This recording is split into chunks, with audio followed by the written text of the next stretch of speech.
Have you ever walked into a meeting or a negotiation and thought you were ready, but then something threw you off? It's really important to be prepared, and we're going to talk about that right now. Welcome to How to Get What You Want. This podcast is for driven women ready to claim their goals and navigate their careers with clarity and confidence. Join me as we explore real stories, tools, and strategies to help you steer your career exactly where you want to go. Let's get started on helping you get what you want. Hi, and welcome. I'm Susie. I'm so happy that you made the choice to be here today. I thought I would talk about what happens when you're not ready. Prepare is something that is a part of my framework that I really talk about a lot. And what I think that's really important, and I want to really put seed into, I'm going to anchor this idea into your head today, is even taking a few moments to start thinking about how to get prepared for any conversation, especially when it's high stakes. That can be the difference between success and failure. And I don't mean to sound overdramatic, but I'll tell you what, it's happened to me many times. A lot of times I've been surprised by the turn of events in a situation, whether it was high stakes when it started or it started out being low stakes and then it went high stakes all of a sudden unexpectedly. And so when I was looking at this, I started thinking about some of the principles that I teach in some of my workshops. One of them is the Yerkes-Dodson law. It's a graph and it talks about on the left side, when there's no tension, you don't have any pressure, you're less likely to get anything done, you procrastinate. The other side of the graph is when you have too much going on, that's where burnout happens. And in the middle of the graph is where it's the best case scenario, where there's enough pressure that you get things done and there's not too much pressure that you get on overload. And that same principle applies for any situation that you go into. If you can be prepared even a little bit, that will enable you to react with agility and objectivity and allow yourself to move through a situation with better outcomes. That idea of having a little preparation is key. Do you know 94% of negotiators who engage in scenario playing before they go in, where they just anticipate all the different moves, they report having higher satisfaction and better outcomes? And that was from Harvard. A McKinsey study found that leaders who pre-map strategic conversations make 40% faster decisions and have 30% higher success rates because they identify the pressure points early. And when I think about that, it's not just identifying those pressure points, but it's being able to go, okay, there's the pressure point that I anticipated, and it's not a surprise to you. So when you think through things and you make this a part of your best practice, that's what I really wanted to talk about today is how do you take some of the simple principles of things that you should do every single time before you walk into a high stakes situation, really any conversation that you're going to be engaging with somebody new, some unexpected possibly turns that it might take, something that has the potential of going from low stakes to high stakes. And if you go through these pre-mapping exercise, it will enable you to be more successful in the end. And when you build this muscle and you do it on a regular basis, it makes it just this automatic thing that you do. Whether you're about to kind of pressing on that Zoom link and going in, or walking from your car into the building to have a meeting, going through some of these questions, even if it's only for a few minutes, will allow you to pre-think, pre-map, and get better. And then it happens automatically. That's what happens with me. I really visualize now a situation. And one of the reasons that this happened to me, I remember back when I was working at Comcast, I had a meeting with somebody that was internal, actually. He was higher up than I was. We had been talking about, we still, even though we were internal, we still charged different departments for services that we would provide. So I'd still give him a quote for things. And we had this discussion, and I thought that discussion 2 was just going to be more brainstorming around what the solution was going to be. But his expectation was that I had all the information he needed, all the costs outlined. And when he got on the phone and he realized that, he lost it. He got so angry with me. And it was really surprising to me because one, I'd worked with this person for a really long time and I'd never seen this emotion from him. Just seeing him mad was so different for me. It caught me completely off my game. And if I would have anticipated what his needs were, what his goal was for the meeting, just that simply, or if I even would have asked at the beginning so that I didn't just jump in and make assumptions, he wouldn't have gotten so angry. So that really taught me that being prepared is key.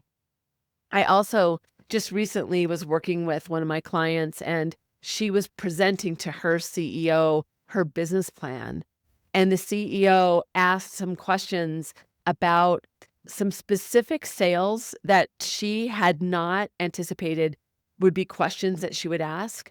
And it completely threw her off. And the reason it was so disturbing to her is because it just sent her down a rabbit hole. The CEO not only wanted to know this information, and my client got flustered. She wasn't able to say, listen, I hear that's important to you. I don't have that information for you. So let me come back to you with that, so that she could stop that rabbit hole.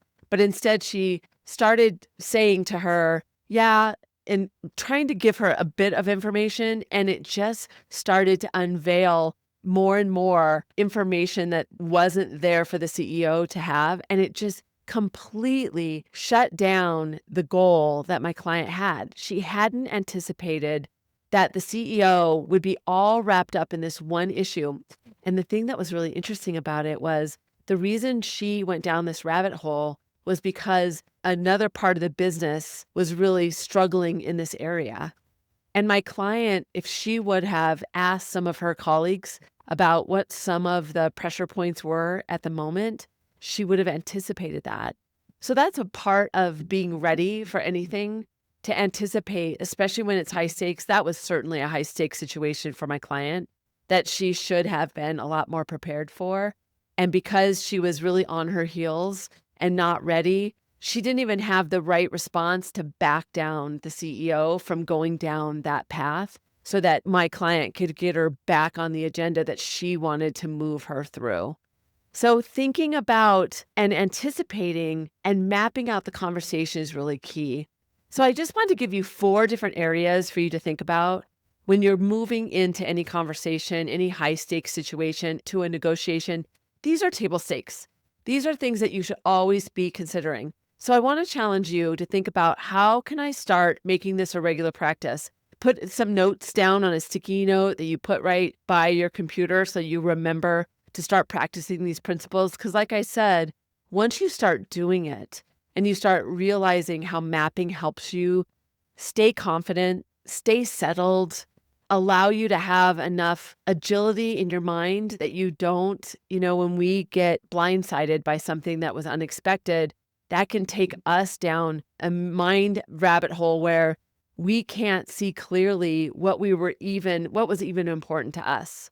Thinking about those things are really key. So the first one I want you to think about is, what are the things that are really important to you? What is your best case scenario?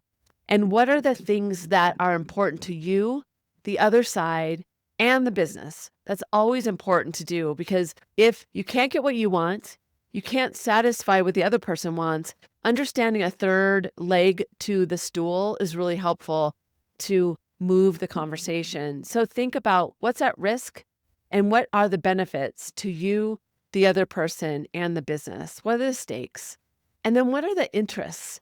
I've talked a lot about how Harvard says if you consider the interests of the other party for 30 seconds before you go in, they have proven time and time again that you'll have measurably better results. So thinking of the interests, what's important to them? What do they want out of this meeting? Is it information about where you're going, as that example was with my client, to know what the next year looks like so they're really clear on it? What's most important to them? Is it their reputation, the relationships that you're building with them, setting a precedent? Maybe them saying yes to you means that they need to consider it for somebody else. So what is the interests of the other party?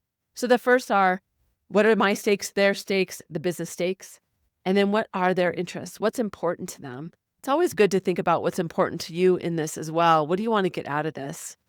The second is to map the power. What is the power in the room? Are the decision makers there? Is your best possible outcome possible with this conversation that you have with this person? Or will this person need to go to somebody else? That is a key note that people often don't think about. Are you sitting in front of the person that could make the decision now? Maybe they can't make the decision now, but they are the decision maker. But make sure you're really clear on that, because you want to understand that your best possible outcome is whatever that is for that meeting. What are some of the silence influencers? What are some of the things that might get in their way? Those silent influencers could be the budget hasn't been approved yet. So they might have a line item for this thing that you're asking, but it hasn't been approved. And as soon as it is approved, they can say yes. And there might be somebody in the room that might cause blockers or might add in questions that you need to anticipate. So thinking about what's going to happen in the room, who are the players that are going to be there, and what might they bring up that you need to anticipate. The third one is looking at, I said, the best possible outcome, but what's the worst possible outcome? And even if it never happens, if you chart out the worst possible outcome, you will not be surprised. So that is so important. So look at what is the likely solution, what is the worst solution, and what's your best possible solution. Anticipating those scenarios will allow you to look at it from a lot of different lenses and even anticipate things that might have not come up if you hadn't put that lens on it. And then the fourth is anticipating what if they say no.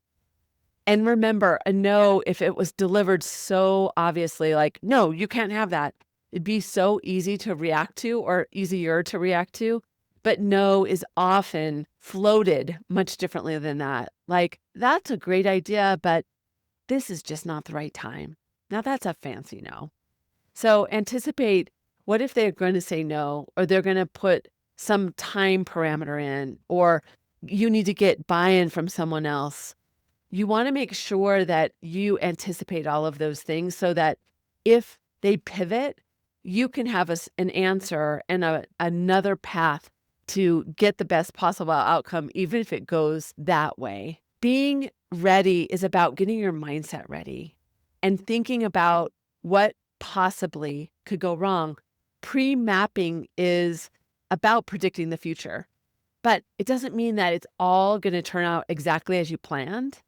But when you have a lot of different paths to choose from, it allows you to hop from one to another. The more you're prepared, the better you will find that your outcomes will become.